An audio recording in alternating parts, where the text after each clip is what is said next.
training camp, you weren't doing much as far as going up and down with guys. Then when he got hurt, that's when you started implementing yourself more into what you guys were doing. Yeah. Um, Not as much like 5-on-5 stuff, but but then the stuff he was able to do in practice, um, I was able to a little bit. But I think with each game it'll get better and better. I'm curious just with him and your screening role game with him, what do you see potentially it can be? Because he obviously can explode and get Yeah. downhill. Obviously his pace getting downhill is super impressive. Super athlete. Um, I think defenses will have to respect, him, his ability to get downhill. Because if not, he can finish at the rim like anybody. So I think it'll be pretty good. Does That it? Go ahead. Go is ahead. that something you always knew playing against Houston, like going into that night, like Jalen's going to get downhill as as an anchor back there. I'm going to have to be ready for him to come at me. Yeah, for sure. Yeah, I'll just say yeah. He can shoot the ball if he gets going. Um, you got to respect both. So It's like that extra like step advantage he kind of has with how quick he is, right? yeah, that little quick twitch. Yeah. He has getting to the basket. Obviously it's 1-2 dunks. Pretty explosive. So just having to respect that as a defense is tough. It's a tough cover for sure. The other thing I had was obviously there's a good chance he'll be on a minute restriction because he's coming back from a hamstring. You've been on a minute restriction. Can you just explain to the reader or the fan that maybe doesn't understand how that plays with your mind a little bit when you're on that restriction? Yeah, I mean, like I said, it's just trying to like make an impact whenever you're out on the court. Obviously, his first game, I don't know what it is for him, but in my case, it was like a little funky. You don't know who you're going to be out on the court with. But you like learn to adjust like anything else. He's been in practice doing a great job doing everything he can, so I don't think it'll be too bad for him. With the back-to-backs, that's a goal for you, I assume, at some point this year. But for you, is that the same thing as the minutes restriction, everything else, just listening to the experts and all that? Yeah, just taking it one game at a time, I think is just the biggest thing for me. I think right now we're just focused on the Clippers. I don't know, our next one's Dallas, I think. The back-to-back, Yeah, Dallas, Indiana. yeah. So whenever we get to that, I think we'll just cross that bridge when we get there. When you look at Jalen, just what he's been able to do from the bench, offering feedback, how involved has he been in just that leadership? I know some of the players have talked about that too. Yeah, he's been engaged. Obviously, it's tough when you're not playing, but he's done a great job staying engaged, being in huddles, being at everything he can be. So I think it'll be good when we get him back, incorporated into everything. Before the season, Coach Ott talked about his desire to run Jalen Green and Devin Booker, taking turns, like bringing up the ball and facilitating the offense. What can you tell me about the new looks that you think you and the rest of the centers are going to get from a dual threat offense initiation? Yeah, I think everybody knows both of those guys can score the ball at a really high level.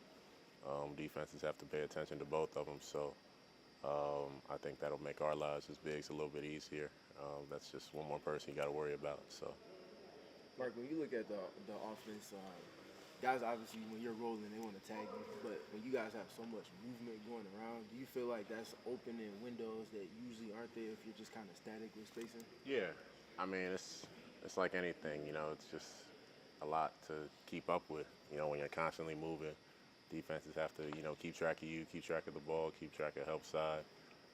So when there's a lot of movement like that, it's tough as a defense to, cover that, and I think that allows for open shots. Sometimes, in my case, open finishes, just whoever it is. I didn't get a chance to talk to you after the Spurs game, but of course in Charlotte, we talked about it a little earlier this season. They've used you in that kind of roamer role. What's kind of the things that you're looking for as far as what you're trying to do when you're off the ball, when they have a center that you're not guarding, just kind of covering things up? Yeah. It kind of depends who has the ball. If it's more of a scoring threat, I think it's got to be more me willing to help. If the person who has it isn't as much, they're more of a playmaker, just making sure I stay home, not get caught ball watching. That could lead to like an open three or something like that. So I think it's a little bit personnel based. Obviously, when they get to the rim, I have that green light to go contest that shot. So I think it just depends on the matchup. I When think it a lot comes of to the switching, is that more? I know like scheme based, like you guys are switching sometimes, you guys are not. Is it more communication, or is it more two guys being on the same page and it kind of being not a speakless thing, but you get what I'm saying, right? Yeah. I think communication trumps all. At the end of the day, you got to honor the call. If you hear, that we're switching it, you just switch it, and then we can figure it out from there. Versus, you don't say anything. Maybe there could be, I thought this, you thought that, and that could lead to open shots. So I'd say just communicating makes everything easier, makes it clear for everybody. A lot of people kind of assume because you're tall, you're going to automatically be a good rebounder. But can you kind of speak to the kind of detailed and intentional work that goes into not just being good, but being one of the best in the league with that? Yeah. Obviously getting a hit on, whoever you're near. Going to attack the ball. If it's kind of like trying to read the ball, where the shot's coming from, you can kind of learn, these guys missing short, missing long, left, right. A short miss, a long miss. Threes are typically longer misses. And then offensively, just trying to get a good angle. Not trying to get caught too far underneath the basket. If it's your own shot, you can read that one a little bit more. You know where it's going to go if you don't think it's going in. I think it's just a read, a feel, and you just kind of pick up on it over time. When did you start to be able to really read the ball off the rim? Because I imagine rebounding at your young age wasn't hard regardless, but...